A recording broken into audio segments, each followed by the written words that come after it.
My son Mike's laugh echoed through the empty living room, mocking a lifetime of achievements that he and his brother had turned to dust while I was away. I am Robert Miller, 67 years old, retired police deputy. I know the penal code better than the names of my blood pressure medications. They think I am just a helpless old man, but they forgot that I know exactly who to call when justice needs to be served. I have always been a man of few words and keen observation. Maybe it is the 30 years working at the Central Precinct of the Chicago Police Department, taking statements, seeing lies in the eyes of those sitting across from me, building cases that decided people's fates. I learned to read silence and noise equally, but nothing, absolutely nothing in my career prepared me for the silence I found when I opened the front door of my house that Tuesday afternoon in October. I had spent 3 weeks in Ohio at the home of my younger brother Dave. He had undergone hip replacement surgery and needed help during recovery. I went with an open heart, leaving my house, my refuge, the home I had shared with my late wife, Rose, for 35 years, in the care of my two sons, Mike and Charlie. "Do not worry, Dad. We will take care of everything," Mike had said, giving me that confident smile that had charmed teachers, bosses, and girlfriends his whole life. At 35 years old, he still thought charm could replace responsibility. Charlie, 32 years old, had only nodded enthusiastically. "Yeah, Dad, we will watch over everything. The house will be perfect when you get back." Charlie had always followed Mike's lead. Ever since they were kids, wherever Mike went, Charlie followed like a shadow. And I, fool that I was, with that paternal love that blinds you to reality, believed them. I believed them, even knowing that Mike had never kept a job for more than 8 months, always chasing get-rich-quick schemes and betting on football games he did not understand, even knowing that Charlie had been in rehab, twice for cocaine. He claimed to be clean, but he still had that hollow look in his eyes that told a different story. The flight back from Ohio was exhausting. Delayed 3 hours, cramped middle seat, a crying baby 2 rows back. All I could think about was my brown leather recliner, the one I had bought with my first deputy paycheck 30 years ago, where I would rest my aching legs and watch the Chicago Bears game I had recorded. I dreamed of the smell of my house, of my baseball memorabilia collection I had spent decades building, of the grandfather clock that had belonged to Rose's father, of the workshop in the garage with my father's vintage tools. When the Uber pulled up to my house in Lincoln Park, something felt wrong immediately. The garage door was wide open, my silver year 2000 Nissan pickup truck, the truck I had babied for 12 years, only used for trips to Home Depot and Sunday drives. It was gone. "They must have taken it to buy groceries for my return," I told myself, trying to ignore the knot forming in my stomach. I grabbed my suitcase and walked up the driveway. The lawn was overgrown, weeds pushing through the cracks in the sidewalk. The bushes Rose had planted were brown and dying from lack of water. But it was when I opened the front door that my world stopped. The living room was empty, completely empty. There was no brown leather recliner, no flat-screen television, no grandfather clock, no entertainment center, no coffee table, no Persian rug that Rose and I had bought on our 25th anniversary trip to Turkey. Nothing. The hardwood floor was scratched and scuffed, showing signs where furniture had been hastily dragged toward the door. The walls had lighter patches where my framed photographs had hung. Rose and I on our wedding day, the boys at their high school graduations, me receiving my deputy badge. The smell was not of home. It was stale beer, old pizza, and neglect. "Mike! Charlie!" I shouted, my voice cracking as it echoed off the bare walls. Mike walked out of the kitchen holding a can of beer, wearing a stained white t-shirt and gym shorts, that arrogant smile on his face. The same smile he had given me when he was 12 years old, and I caught him stealing $20 from my wallet. Behind him, Charlie shuffled out, bloodshot eyes, looking like he had not slept in days. He could not look me in the eye. "Hey, Dad, you're early," Mike said casually, as if he had just walked into a normal scene. He leaned against the doorframe. The flight got in ahead of schedule. I dropped my suitcase. It hit the bare floor with a hollow thud that seemed to echo forever. Where? Where is everything? My voice came out as a whisper. Where is my truck? Where is the furniture? Where? Oh man, yeah, about that. Mike took a sip of beer, totally relaxed. Look, this amazing investment opportunity came up, like a once-in-a-lifetime thing, you know? Cryptocurrency and sports betting arbitrage. The margins were crazy, Dad. Crazy. Charlie shifted nervously behind him, biting his nails. We needed capital fast, Mike continued. Like really fast. So we liquidated some assets. Your stuff, basically. But do not worry. When this pays off, I'm going to buy you a whole new living room set. Leather sectional. An 80-inch TV. Everything. None of that old man furniture you had. I felt my heart pounding in my ears. I walked past them down the hallway, my footsteps echoing. I checked the bedrooms. Empty. I went to my room. The dresser where I kept my valuables was gone. I opened the closet. The safe was gone. My watches, I said, walking back to the living room. Rose's wedding ring. My father's tools. The coin collection. My service weapon. Mike waved his hand dismissively. We sold it all, Dad. Cash buyers. Got decent prices, too. Well, Charlie handled most of that part. Right, Chuck? Charlie's voice was barely audible. Yeah. You sold my service weapon? I felt the rage rising hot and sharp. That is a federally registered firearm. You sold it? Relax, Dad, Charlie muttered. I sold it to a licensed dealer, all legal and stuff. All legal? My voice rose. You forged my signature. That is a felony. Mike laughed. He actually laughed. Dad, come on, you are being dramatic. It is just material stuff. What are you, 67? How much longer do you really need all this junk anyway? Basically, you are at the finish line, old man. Charlie and I, we are young. We have futures to build. We needed this shot. How much did you get in total? Mike shrugged. I do not know, like $60,000. Maybe 70,000. It is gone now, though. The market moved against us. Bad timing. Happens in high-risk investments. Oh, $70,000. I felt dizzy. They stole $70,000 worth of my belongings and gambled it all away. We did not steal, Dad, Charlie said quietly. We just borrowed it. We were going to pay you back triple when... Shut up, Charlie, Mike snapped. Then back to me. Look, Dad, I know you are upset. But here is what happens. You have that pension, right? $3,000 a month or whatever. That will cover a couple of air mattresses, some frozen dinners. We will all stay here together for a bit, pool our resources, and I have another opportunity coming up next month that is going to... Get out. They both stared at me. What? Mike said. Get out of my house. Mike's smile finally vanished. Dad, you cannot be serious. Where are we going to go? I do not care. You're not staying here. This is... Mike threw his beer can. It rolled across the empty floor. We are your sons. You're just going to throw us out over some furniture? You are 35 and 32 years old, I said, my voice eerily calm now. You came into my home while I was taking care of my injured brother. You sold everything I owned, everything your mother and I built together. You sold her wedding ring. You sold my father's tools. You sold memories I cannot replace. And you are standing here drinking beer, laughing about it. Charlie started crying. Dad, I am sorry. I am so sorry. Mike said it was going to work. He said we would make enough to buy you a new house. I did not want to do it. But you did it anyway, I said. Both of you. Mike's face twisted with anger. You know what? Fine. We are leaving. But do not come crying to us when you are all alone in this empty house, old man. Do not call us when you fall and cannot get up. You are choosing furniture over your own blood, aren't you? I am, I said quietly. You chose gambling over your father.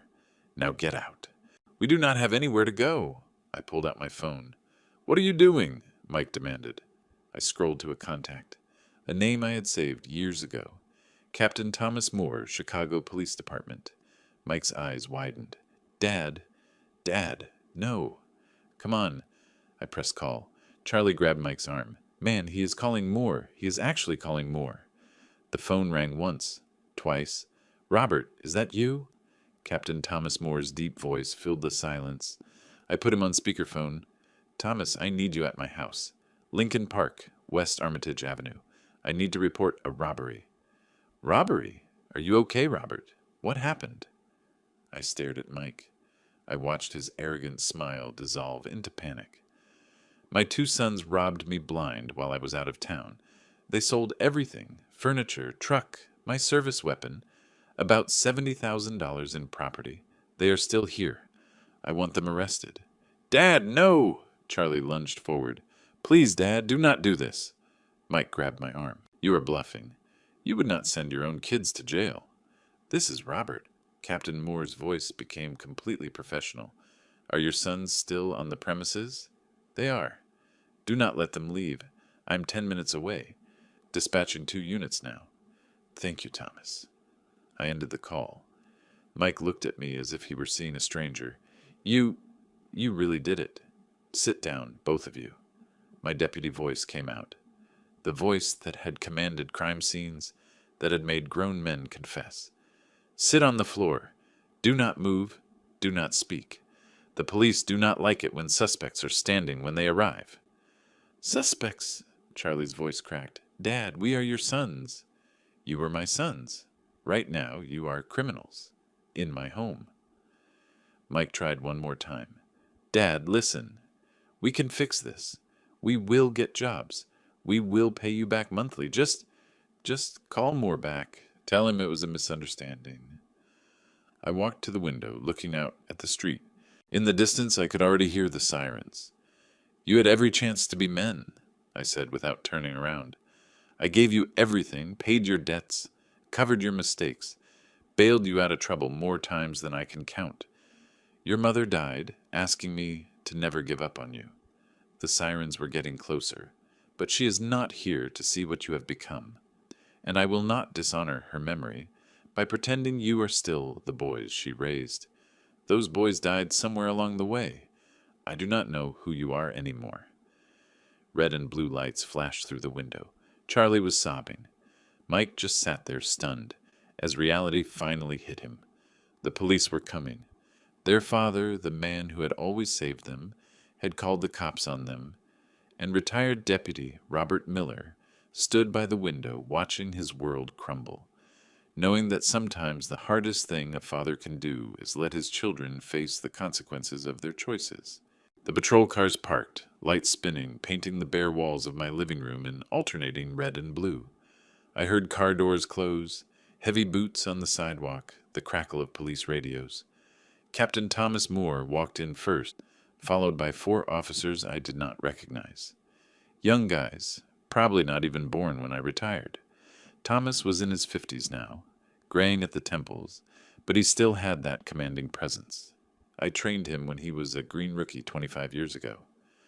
Robert, he nodded at me with respect. Then his eyes swept the empty room. My God. Captain Moore, I replied formally. This was not a social visit. Mike and Charlie were still sitting on the floor where I told them to sit. Charlie was crying openly now, snot running down his face. Mike had his jaw clenched, trying to maintain some dignity. These are your sons? Moore asked, though he already knew. He had been to my house for backyard barbecues. He had met them years ago. They are. Mike Miller, 35, Charlie Miller, 32. Both reside here. Both had access to the house while I was in Ohio for 3 weeks, taking care of my brother. Moore pulled out his notepad, always following protocol. That is why I had called him. What is missing, Robert? Everything, I said. Living room furniture, including a leather recliner, entertainment center, 55-inch television, coffee table, side tables, lamps, a complete dining room set, master bedroom furniture, guest bedroom furniture, my coin collection valued at approximately $15,000, my watch collection including a Rolex Submariner, an Omega Speedmaster, and my department retirement watch, my late wife's jewelry, including her wedding ring, engagement ring, and pearl necklace, my father's vintage tool collection from the garage, and my service weapon, a Smith & Wesson model, 686 revolver, serial number. They sold your service weapon? Moore's face darkened. That is a federal offense. I know the law, Tom. Moore turned to his officers. Separate them. You two take the older one to Unit 1. You two take the younger one to Unit 2. Read them their rights. Do not let them communicate. Wait! Mike jumped to his feet. You cannot just... Sir, stay on the ground. One of the officers moved forward, hand on his weapon. Do what they say, Mike, I said quietly. Charlie was hyperventilating. Dad, please, please do not let them take us. We will give everything back. You cannot return what you already spent, I said. The officers moved in. I watched as they pulled Mike's arms behind his back, the metallic click of the handcuffs snapping shut around his wrists. Then Charlie's. That sound. I had heard it thousands of times in my career. I never thought I would hear it on my own sons. You are making a mistake, old man, Mike yelled as they led him toward the door. You are going to regret this. We are your family. No, I said. Family does not do this to each other. Charlie just kept crying. I'm sorry, Dad. I'm so sorry. Please, Dad. Please. But I did not answer. I could not. Moore waited until they were loaded into the patrol cars before speaking. Robert, I need your statement. But first, are you sure about this? Once we book them, once the district attorney sees this case, elder abuse, grand theft of $70,000, illegal firearms transfer. They are looking at serious time. State penitentiary, not county jail. I know Mike has a record. Those DUIs, the bad check charges you managed to get dismissed. He is not walking away this time. And Charlie with his drug history. They will eat him alive at Joliet. I know that too. Moore studied my face. What do you need from me, Sarge? I need you to throw the book at them. I need the DA to charge everything. Grand theft, elder abuse, conspiracy, weapons charges, fraud, whatever applies. I need them to understand that what they did has consequences. Done. Moore took notes. I will need you to come down to the precinct tomorrow. Make a formal statement. Itemize everything that is missing. We will need serial numbers, receipts, photos if you have them. I have everything documented. Rose and I kept records of all our purchases, insurance photos, everything. Good. He paused. Robert, I have to ask. Do you have a place to stay tonight? This house is pretty empty. I looked around the bare walls, the scuffed floors. This is my house, Thomas. I'm staying here. You do not even have a bed. I will manage. Moore pulled out his wallet. He extracted 4 $50 bills. Robert, just take it. Buy an air mattress from Walmart. Some food. You can pay me back when... Thomas, I put my hand on his shoulder. I appreciate it, but I need to do this myself. I need to stand in this empty house tonight and remember why I made this call. If you give me money, if you make it easier, I might get weak. I might call you tomorrow and ask you to drop the charges. I cannot let that happen. He nodded slowly, understanding. You are a stronger man than me, Sarge. I do not know if I could do it. You could, if you had to? After Moore left, after the neighbors who had gathered on their porches went back inside, after the red and blue lights faded down the street, I locked my door. The silence was absolute. I walked through my empty house, my footsteps echoing. Kitchen, no table, no chairs, no refrigerator. They had even sold the refrigerator. Bathroom, no towels, no shower curtain. They had stripped it all. I went to the garage. My workbench was gone. The pegboard where my father's tools hung was bare. The space where my truck should be was just an oil stain on the concrete. I sat on the garage floor, my back against the wall. And for the first time since I had walked through that door, I allowed myself to feel it. The betrayal, the loss, the humiliation. I had spent 30 years as a cop. I had faced armed suspects. I had broken up domestic violence situations. I had delivered death notifications to grieving families. I thought I was tough. I thought I had seen the worst humanity had to offer. But nothing. Nothing had prepared me for my own sons looking me in the eye and laughing as they told me they had sold my life for gambling money. The tears came hot and angry. I pressed my palms against my eyes, trying to stop them, but they kept coming. Rose, God, Rose, what would you say if you could see this? Our boys, our babies, what happened to them? I cried for the father I used to be, the one who believed his sons would turn out fine if he just gave them enough chances. I cried for Rose, who died still believing in them. I cried for the furniture and the watches and the wedding ring, but mostly I cried for the death of hope, because hope was the last thing to go, and now it was gone. I do not know how long I sat there, maybe an hour, maybe 3, but eventually the tears stopped. Eventually the rage boiled down to something colder, harder, determination. I stood up, my knees popping. I was 67 years old, a widower, sitting in an empty garage with no furniture, no food, no transportation. Most people my age would call a relative. Go stay with a friend. Give up. But I was not most people. I was Robert Miller, 30 years on the Chicago police force. I had built a life from nothing before. I could do it again. I went back into the house, went to the laundry room. There was a loose tile behind where the washing machine used to be. They had taken that too, but they had been too stupid or lazy to check behind it. I pried the tile off with my fingers, reached into the wall cavity and felt the plastic bag. Thank God. I pulled it out, opened it. Inside was $10,000 in cash. My emergency fund. Money I had been saving for 20 years. Bills I had stashed away every time I had a little extra. My apocalypse money, Rose used to call it. Also in the bag, my little black book. I pulled out the worn leather-bound book, flipped through the pages. 30 years of notes, names, addresses, descriptions. Every fence, every scammer, every scumbag who had operated in Chicago that I could not officially touch due to lack of evidence or technicalities or politics. But I had written them all down. Every single one of them.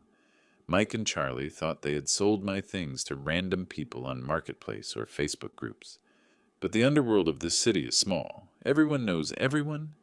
And if they sold $70,000 in goods in 3 weeks, they sold them to professionals whose names were in my book. I opened to the letter F. Gary Feldman, the biggest fence on the south side, specializing in jewelry, coins, watches. If my Rolex and coin collection went anywhere, they went there. Then the letter P. Paul Patterson Estate Sales.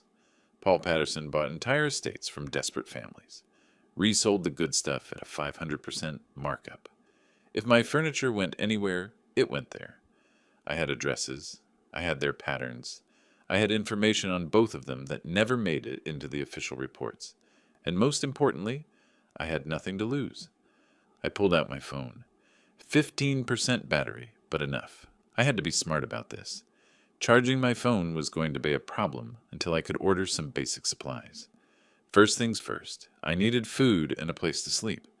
I counted out $300 from my emergency fund, put the rest back in the plastic bag, hid it in the wall cavity again. I walked to the 7-Eleven 3 blocks away. The kid behind the counter did a double take when I walked in. "Mr. Miller, are you okay?" Word travels fast in the neighborhood. "I'm fine, Tony. Just need some supplies." I bought a cheap phone charger, a gallon of water, a pack of crackers, peanut butter, a flashlight, and batteries. My phone charger would work in the outlets. At least they had not shut off my electricity yet, though that would probably come once they stopped paying the bills with my pension money. "Mr. Miller," Tony said as he rang me up, "I heard what happened with your sons. My mom told me. Word travels fast. I just wanted to say that what they did was wrong. Really wrong. My mom said she would bring you some food tomorrow if you need it. Thank her for me, but I'm fine." "You sure?" "Because I'm sure, Tony, but I appreciate it." I walked back home in the dark. Some neighbors had their porch lights on. I saw curtains move as I passed. Everyone watching. Everyone whispering. The old cop whose kids robbed him blind. Let them whisper. I had work to do. Back in my empty house, I sat on the living room floor, eating crackers with peanut butter, drinking water from the gallon, charging my phone in the wall outlet. I opened my black book to a clean page and started making a list. Immediate needs: air mattress, blanket, basic kitchen supplies, change locks, they have keys. Recovery targets: 1. Coin collection, Gary Feldman. 2. Watches, Gary Feldman. 3. Truck, unknown, check car lots, Facebook Marketplace. 4. Furniture, Paul Patterson. 5. Tools, unknown, probably sold separately. 6. Service weapon, urgent, federal crime. Strategy: visit Feldman tomorrow. Do not confront. Gather information first. Use more if necessary. Document everything. Leverage info from the Black Book. I looked at my list. This was not just about getting my property back. It was about sending a message to my sons, to the vultures who had profited from their crime. To everyone who thought that retired Deputy Robert Miller was just a weak old man they could exploit. They were about to learn something different. My phone buzzed. A text from Moore. The boys are booked. Bail hearing tomorrow at 9 in the morning. DA is pushing for maximum charges. You need to be there. I replied, I will be there. Another text came through. Unknown number. Dad, it is Charlie. They let me make a call. Please, please drop the charges. I cannot be in here. These guys are going to kill me. Please, Dad, I'm begging you. I stared at the message for a long moment.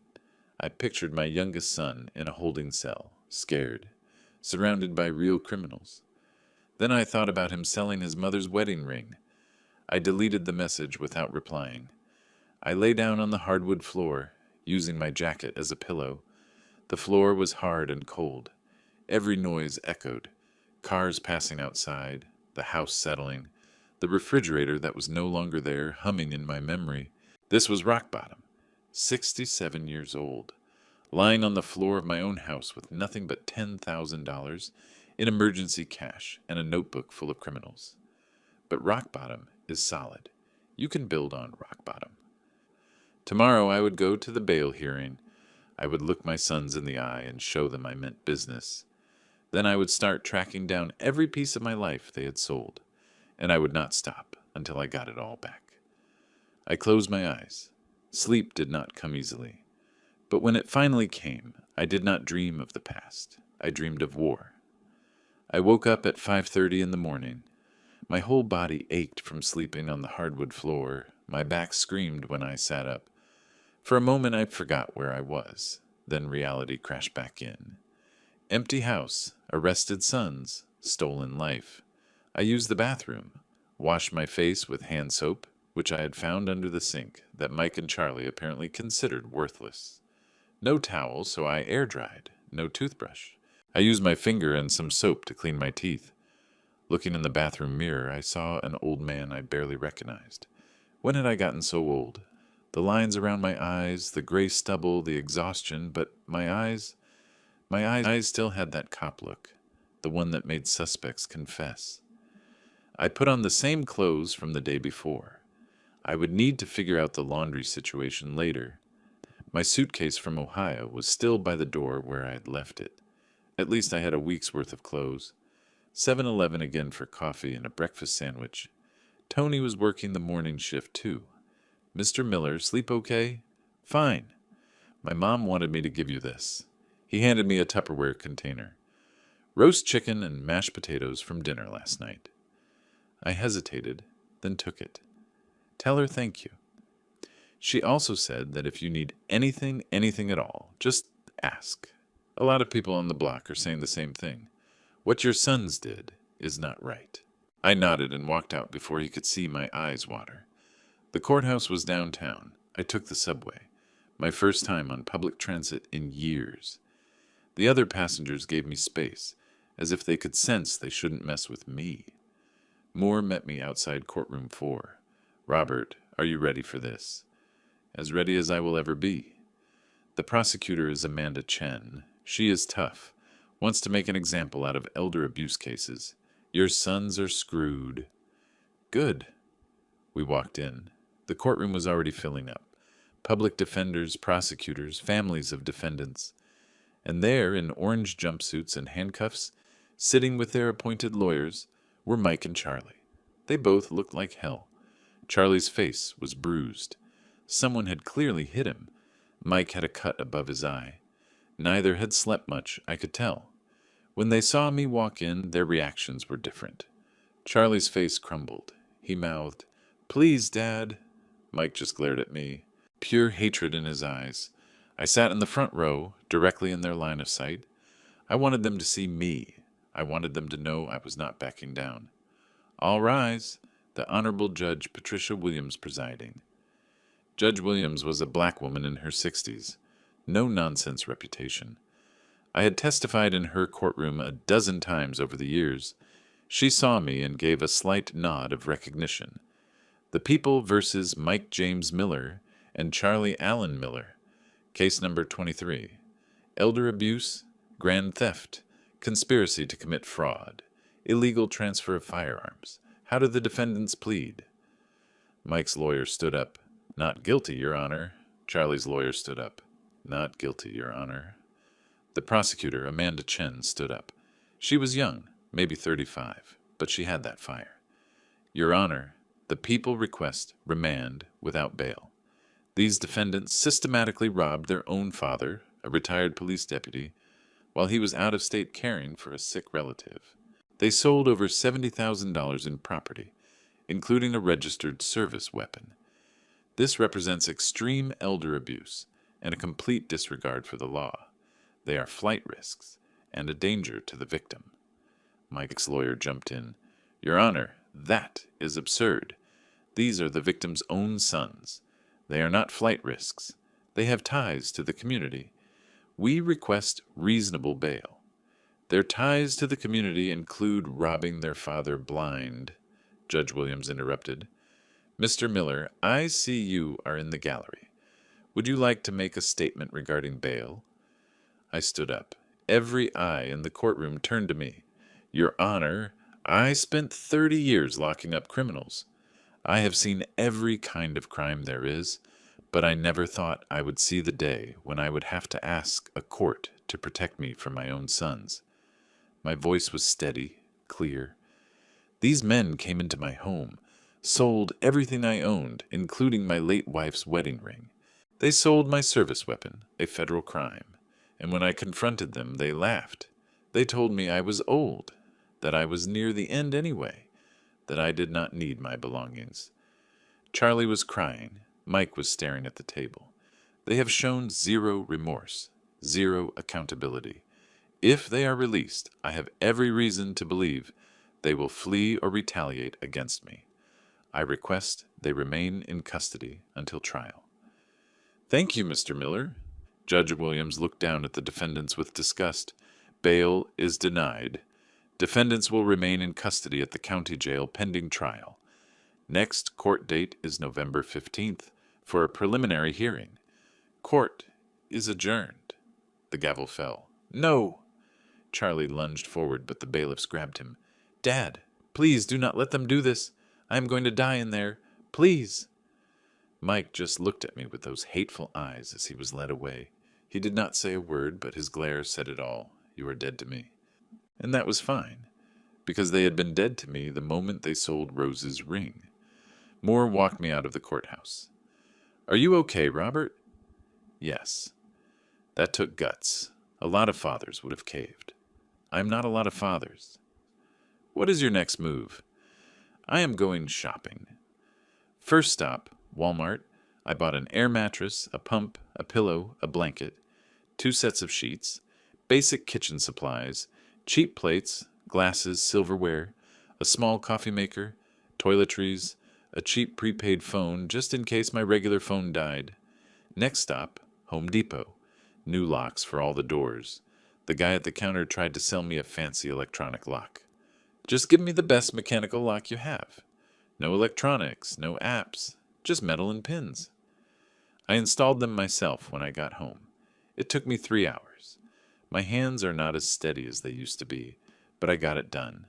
Front door, back door, garage door, new keys. Mike and Charlie's keys were now useless. By the time I finished, it was 4 o'clock. I set up the air mattress in my bedroom, made it with the new sheets. It was not my pillow top king mattress, but it would do. I ate Mrs. Patterson's chicken casserole cold, sitting on my air mattress. It was delicious. I would have to thank her properly. Then I pulled out my black book and my laptop. Thank God they had not found my laptop, which I had taken with me to Ohio. It was time to go hunting. I opened Facebook Marketplace and started searching. I searched for Vintage Tools Chicago. I searched for Vintage Furniture Chicago. I searched for Coins Chicago. I searched for Rolex Chicago. After 2 hours of scrolling, I found it. My father's vintage Stanley Block plain set, listed for $1,200 by a seller named Paul's Estate Sales. The location, Paul Patterson Estate Sales. Got you. I searched more. I found my coffee table listed for $300, my entertainment center for $900, my dining table for $1,800, all from Paul Patterson Estate Sales. Paul Patterson thought he could flip my life on Facebook like it was any other estate sale. He was wrong. I took screenshots of everything, documented the prices, the listings, the timestamps. Then I opened my black book to Paul Patterson's page. Paul Patterson, 48 years old, owner of Paul Patterson Estate Sales. 2 locations, one in Oak Park, one in Evanston. Divorced, 3 kids. Child support payments, always late. Gambling problem, owes money to very nasty people on the South Side. Has been buying stolen goods for 15 years, but always manages to avoid prosecution because he is smart with the paperwork. But I had been watching him for years. I knew things about Paul Patterson that could end his business and his freedom. I picked up my phone and called Moore. Thomas, it is Robert. I found my furniture. Where? Paul Patterson Estate Sales. Paul Patterson. He has at least 6 pieces listed on Facebook Marketplace right now. I will get a warrant. No, not yet. I want to handle this my way first. Robert, Thomas, trust me. I'm not going to do anything illegal. I just want to talk to Paul, cop to criminal. Let him know what he's dealing with. If he does not cooperate, then we get the warrant. Silence on the line. 48 hours, Moore finally said. You have 48 hours to do it your way. After that, I'm bringing him in. That is all I need. The next morning I dressed carefully. Khaki pants, blue button-down shirt, my old Chicago Police Department jacket that still fit. I looked exactly like what I was, a retired cop you did not want to mess with. I took the subway to Oak Park. Paul Patterson Estate Sales was in a strip mall between a nail salon and a tax prep office. The store was huge, at least 5,000 square feet of furniture, antiques, collectibles, and stolen dreams. I walked in. A bell chimed. A kid in his 20s looked up from behind the counter. Can I help you find something? I'm looking for Paul. He is in the back. Can I tell him what this is about? Tell him Robert Miller is here about some furniture he recently acquired. He will know what it means. The kid disappeared into the back. I walked slowly through the showroom, and there it was, my entire living room, my brown leather recliner with the worn spot on the right armrest where my coffee mug always sat. My coffee table with the ring stain from when Mike was 6 and left a juice glass out overnight. My entertainment center with the scratch on the bottom shelf from when Charlie tried to install a new video game console and dropped a screwdriver. Every piece was marked with a yellow tag. Prices ranging from $680 to $2,700. Can I help you? I turned around. Paul Patterson was shorter than I expected. Maybe 5'7", bald, wearing an expensive watch and designer jeans, trying to look more successful than he was. Paul Patterson, that is me. And you are? Robert Miller, Chicago Police Department, retired. I believe you have some of my property. His face went carefully neutral. I'm not sure what you mean. I mean that 3 weeks ago my two sons robbed me while I was out of town. They sold everything I owned, and a lot of it ended up here. I pointed to my living room set, including these pieces. Sir, I run a legitimate business. Everything I buy is acquired legally through estate sales, auctions, and private sales. I have paperwork for everything. Paperwork from my sons, I do not recall. I took a step closer, lowered my voice. Paul, I know who you are. I know you have been buying stolen goods since 2008. I know about the warehouse on the south side where you keep the high-end stuff before moving it out of state. I know about your gambling debts. I know about the money you owe Tony Greco's people. All the color drained from his face. I also know, I continued, that Captain Thomas Moore would love nothing more than to get a warrant for this place and your warehouse. One call from me, and this whole operation gets shut down. You will lose everything. And with your debt to Tony Greco's people, that would be unfortunate. Paul swallowed hard. What do you want? I want my furniture back. I want my tools back. I want everything my sons sold you. And I want you to tell me who else they sold to. I cannot just give away thousands of dollars in inventory. You paid my sons maybe $7,000 for everything. Probably less. You were going to flip it for $30,000.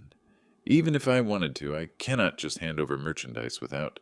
I pulled out my phone and started dialing Moore's number. Wait. Paul held up his hands. Okay. Just put the phone away.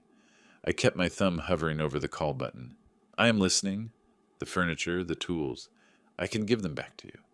But you have to sign something saying it is yours, that I am returning it in good faith. I cannot have you coming back later claiming I stole it. Fine, but I want it today. All of it, delivered to my house before 6.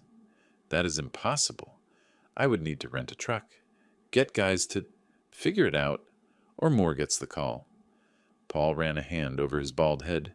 Jesus, okay, fine. Give me your address. I wrote it down.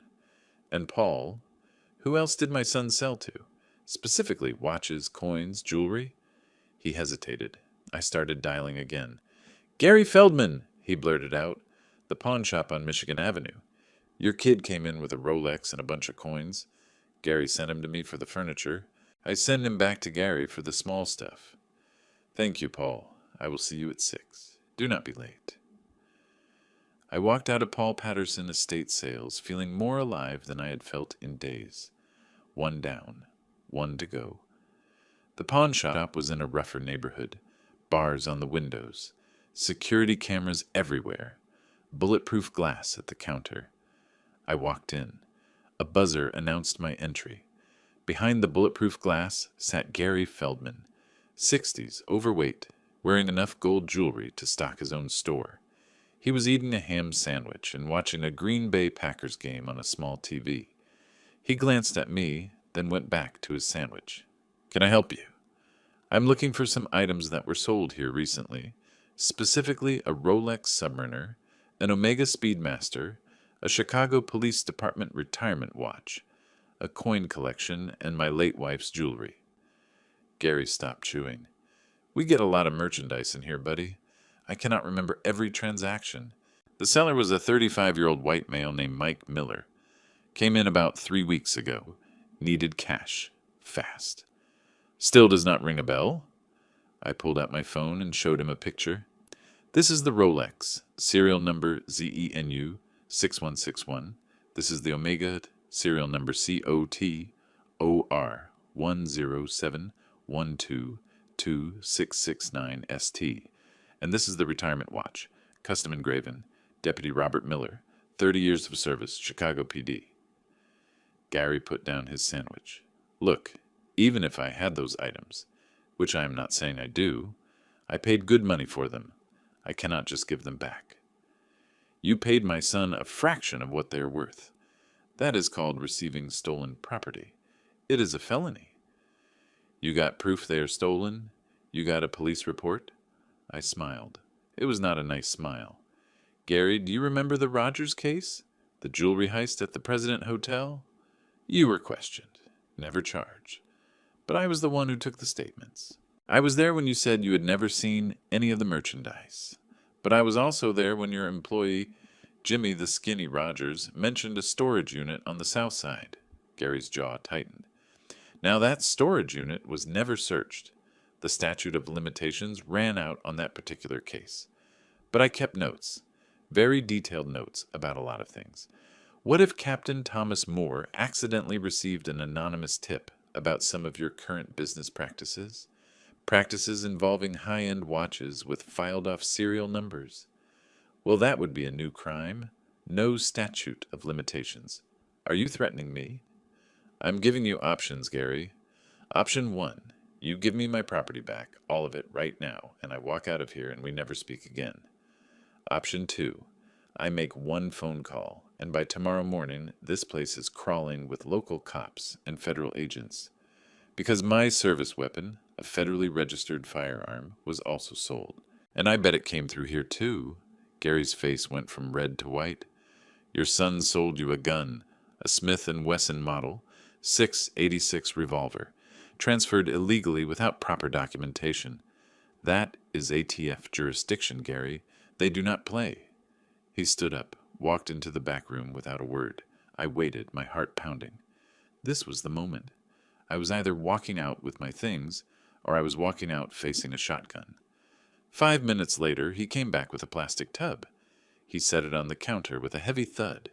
This is everything your kid sold me. Watches, coins, jewelry, and yeah, the gun. I did not know it was a cop's piece, I swear. The jewelry, too. Everything. He slid the tub through the security slot. I opened it. My Rolex, my Omega, my retirement watch. Rose's rings, all 3 of them. Her pearl necklace, my coin collection still in its display case. And wrapped in a rag, my model 686. I felt my throat close up. I picked up Rose's engagement ring. The diamond caught the light. She had worn it for 35 years, never took it off until the day she died, and my sons had sold it for drug money. Thank you, Gary. My voice came out raspy. Just get out of here. And we are square, right? You do not mention my name to anyone. We are square.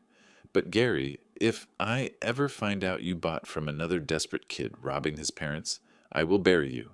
Do you understand? He nodded. I walked out of the pawn shop carrying everything I had lost. Well, almost everything. I still needed my truck. At 5:45, a moving truck pulled up in front of my house. Paul Patterson got out with 2 guys, both big, both looking uncomfortable. Mr. Miller, we brought everything, the furniture, the tools, all of it. Over the next hour, I watched as they brought my life back into my house. The leather recliner went back to its spot in the living room.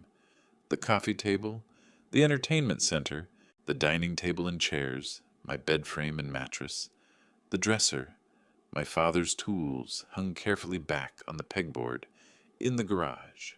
When they finished, Paul walked up with a clipboard. I need you to sign this. It says you are confirming receipt of your property, and that I returned it in good faith. I read it carefully. It was fair. I signed. Paul, one more thing. He tensed up. My truck, year 2000 Nissan pickup. That is where your kid Charlie usually goes. He has sold them stuff before. Before? You mean this was not the first time? Paul looked uncomfortable. Look, man, I do not want to get in the middle. How many times have my sons sold you stolen goods? This was the first time for your stuff, specifically. But Charlie, he has been bringing me things for maybe 2 years. Electronics, mostly. TVs, laptops, video game systems. Said they were his, that he was downsizing. I do not ask questions. 2 years. Charlie had been stealing from me for 2 years, and I had not noticed. Get out of my house, Paul. He did not argue. By 8 o'clock, my house looked almost normal again. The furniture was back. The tools were back. My valuables were safe in my bedroom. Safe. A safe they had not found because it was bolted to the concrete foundation and hidden behind a false panel. I sat in my recliner, and just breathed. I had done it in less than 48 hours. I had gotten almost everything back. But as I sat there looking at my living room, I realized something was different. The house felt the same, but I felt different. I was no longer the same man who had left for Ohio. That man had been soft. He had been a fool. He had been blind to the parasitic nature of his own children. The man sitting in this chair now was harder, colder, more alone. My phone rang. Moore. Robert, just wanted to update you. Your sons are officially charged.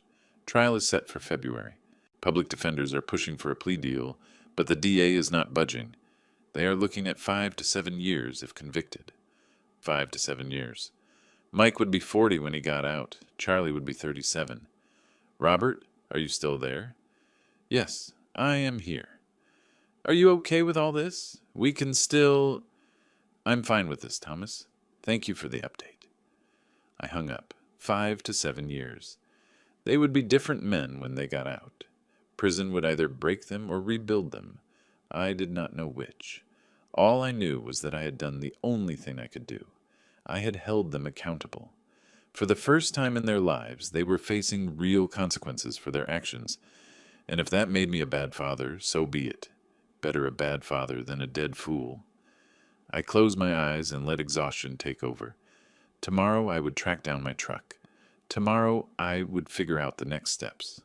But tonight I would sleep in my own bed, in my own house, surrounded by my recovered life, and that was enough. The rain slicked the streets, and the bare trees looked like skeletal hands reaching for a gray sky. I had recovered my truck 2 days after getting my furniture back. Discount Autos on the south side had it on their lot. When I showed up with Moore and a warrant, the owner, a greasy guy named Danny, claimed he had bought it in good faith from Charlie. Good faith without a title transfer, without a bill of sale, and with the VIN partially scraped off. As Moore had said, that is a felony, Danny.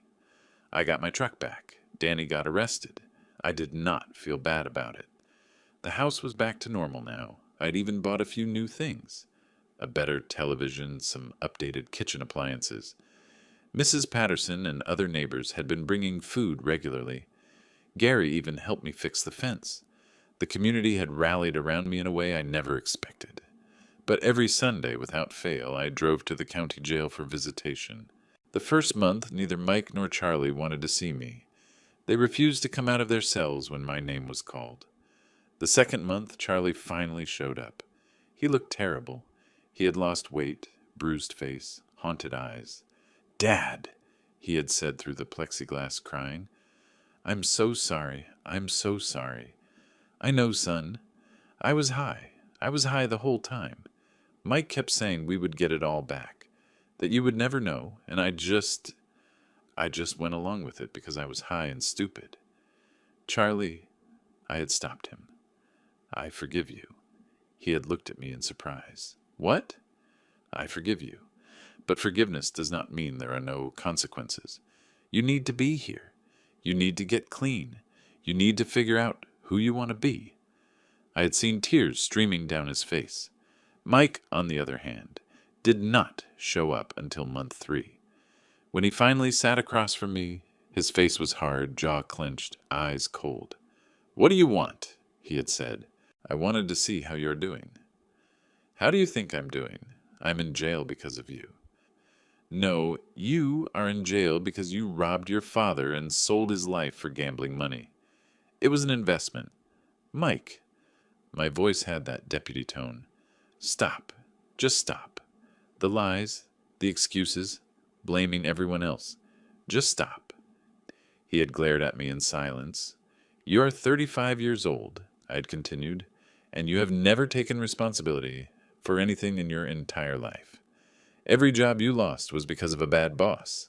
Every relationship that ended was because the woman was crazy. Every debt you could not pay was because the economy was bad. It has never been your fault. Not once.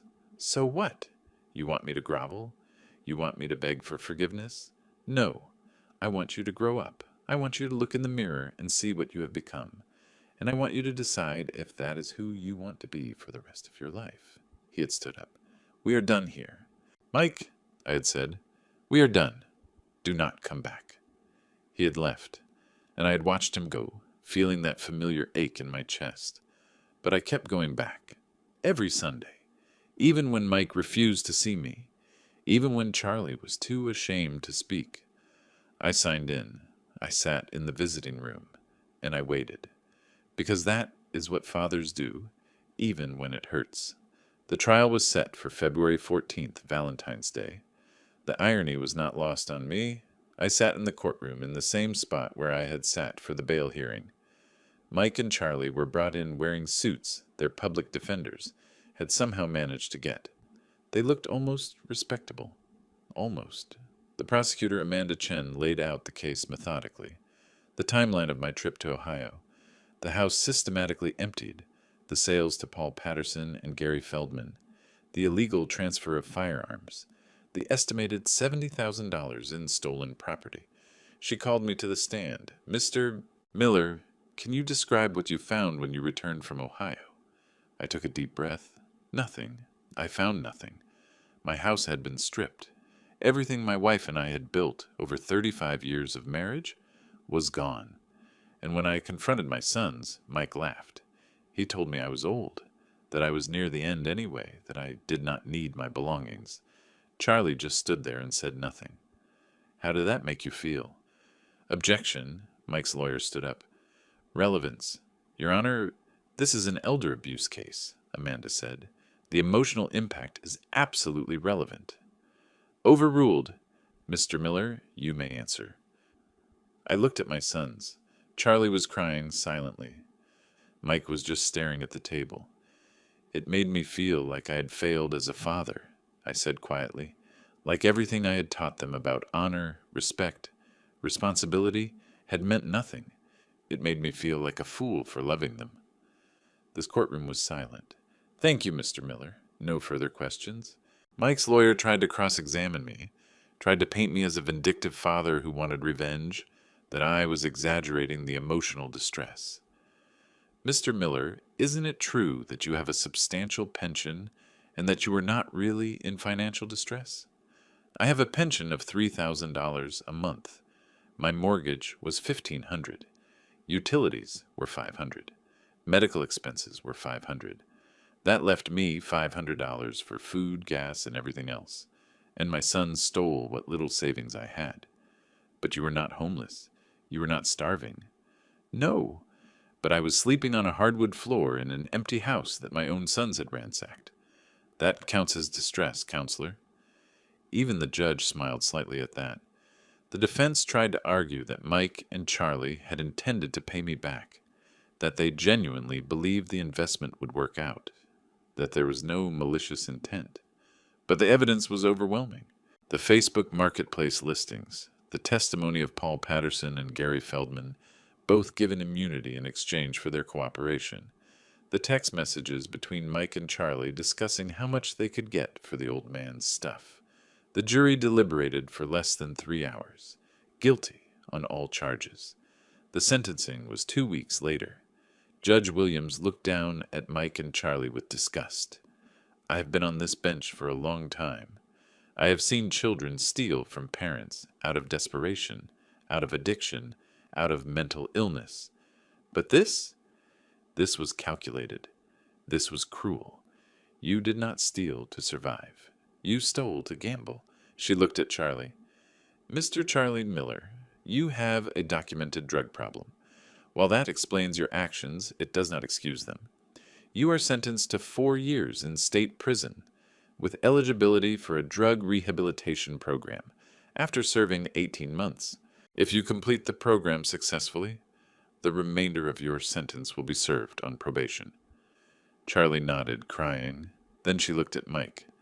Mr. Mike Miller, you have no excuse.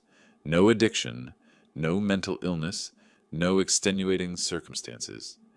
You robbed your father out of pure selfishness and greed. You are sentenced to 7 years in state prison.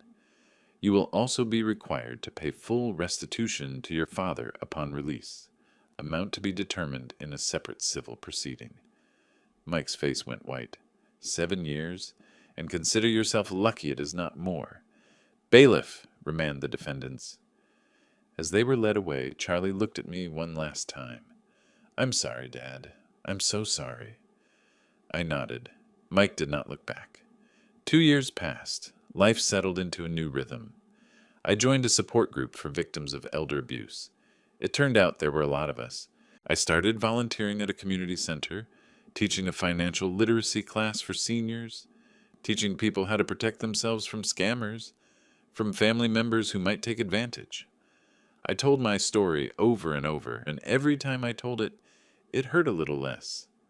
Mrs. Patterson introduced me to her book club. I started reading again, something I had not done since Rose died. Gary and I started a Sunday morning breakfast tradition at the local diner, talking about everything and nothing. I was building a life different from what I had imagined, but a life nonetheless. Charlie was accepted into the prison drug rehabilitation program after 18 months, just as the judge had promised. He wrote me letters, long letters, pages and pages of apologies and realizations and promises to do better. I wrote him back. Short letters at first, then longer ones. We talked about his recovery, about his plans for when he got out, about the amends he needed to make. Mike never wrote, never called. According to his counselor, who contacted me once, Mike blamed me for everything. Blamed me for calling the cops, for not bailing him out, for ruining his life. The counselor asked if I wanted to participate in a family therapy session. I declined. When Mike is ready to take responsibility for his own choices, I will be here. But I will not be part of a session where I am blamed for his crimes. Charlie was released after he had completed the drug program, earned his GED, and gotten a culinary certificate. I picked him up from the correctional facility on a cold March morning. He walked out wearing donated clothes, carrying a plastic bag with his belongings, looking thinner but healthier than I had seen him in years. "Hi, Dad." "Hi, son." We stood there for a moment. Then he dropped the bag and hugged me. Really hugged me. Not the quick, uncomfortable hugs from before. A real hug. "I'm sorry," he whispered. "I'm so sorry." "I know. Let's go home." We drove in silence for a while. Then Charlie spoke. "I have a job lined up. The program helped me get a placement at a restaurant downtown. Prep cook. It is just prep work, minimum wage, but it is a start. That is good, son. And I found a sober living house in Wicker Park. Shared room, strict rules. But that is what I need right now. I cannot go home. Not yet. I am not ready." I looked at him. "Are you sure?" "Yeah. I need to prove to myself that I can do it on my own, that I can stay clean without you being there to catch me if I fall." I nodded. "I am proud of you, Charlie." His voice cracked. "Do not be proud yet, Dad. I haven't done anything yet. Ask me again in a year." But I was proud, because for the first time in his life, Charlie was being realistic about his limitations and taking responsibility for his recovery. I dropped him off at the sober living house, helped him carry his bag inside, met his roommates, other guys in recovery, all trying to rebuild their lives. "I will come by next week," I said. "Take you to lunch." "I would like that." As I drove away, I felt something I had not felt in a long time. Hope. Mike was released after serving 5 years. He got out early for good behavior. Apparently, he had been a model prisoner, worked in the prison library, tutored younger inmates, took every class and program available. Then I got a call from his parole officer asking if I would be willing to meet with Mike. "He is required to have a residence as part of his parole conditions," she said. "He has asked if he can stay with you temporarily, while he gets on his feet." My first instinct was to say no. Hell no. But then I thought about it. I really thought about it. "I will meet with him first," I said. "If he can convince me he has changed, we will talk about it." We met in a coffee shop near my house. Neutral ground. Mike walked in looking different. He had lost the arrogance, the swagger. He looked older. Prison had aged him. He was 40 now, graying at the temples, lines around his eyes. He sat across from me. He did not say anything at first, just looked at his hands. "Thank you for meeting me," he finally said. "You're welcome." I do not know where to start. "Start with the truth, Mike." He took a deep breath. "You were right about everything. I was selfish and irresponsible, and I blamed everyone else for my failures. I treated you and Mom like ATMs. I treated Charlie like a henchman in my schemes. I treated my own life like a joke." He looked up at me, and I saw tears in his eyes. I did not get it until about year 3. I was in my cell, and this older guy who had been inside for 20 years asked me who I blamed for being there. I went through the whole list: the cop who arrested me, the DA, the judge, and you, me. Yeah, I told him you had overreacted, that you should have given me another chance, that you were a terrible father for sending your own son to prison. You know what he said? Mike smiled sadly. He said, "So your father made you rob him. Your father made you sell his dead wife's wedding ring. Your father made you laugh in his face about it." And I said no, but I tried to explain the situation, and he just stopped me. He said, "Son, you can spend the rest of your life blaming your father, or you can spend it becoming the man he wanted you to be, but you cannot do both." I felt my throat tighten. I have spent the last 2 years trying to become that man, Dad. I got my degree in business administration. I completed a welding certification. I have been sober, no drinking, no gambling for 4 years. I have a job offer at a construction company. Union wage, benefits, everything. I have been working with a therapist. I have been trying. That is good, Mike. But I need help. I need a place to stay until I can afford my own place. And I need you to give me one more chance. Not because I deserve it. I don't deserve it. But because I am asking you to believe I can be better than I was. I studied his face, looking for the lie, looking for the angle, looking for the con. But I did not see it. What I saw was a broken man trying to put himself back together. 3 months, I said. You can stay with me for 3 months. You will pay rent. Not a lot, but something. You will chip in for groceries and utilities. You will follow my rules. No drinking, no gambling, no drugs, no women in the house. You will attend your parole meetings, your therapy sessions, and a weekly Narcotics Anonymous meeting, even if you are not an addict. Because accountability is accountability. Deal? And if you screw up even once, you're gone. No second chances this time. Deal. Completely understood. And Mike, you will also come with me once a month to visit Charlie. You two need to rebuild your relationship too. He nodded. I would like that. I have missed my little brother. The first month was awkward. Mike and I moved around each other like strangers. Polite, but distant. He would leave for work at 6 in the morning, come home at 5 in the evening, eat dinner, and go to his room. He paid rent on time, followed the rules, went to his meetings. But there was a wall between us. Years of pain and betrayal and disappointment.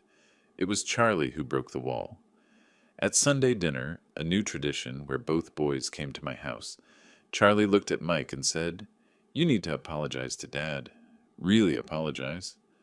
Mike looked uncomfortable. "I already apologized at the coffee shop."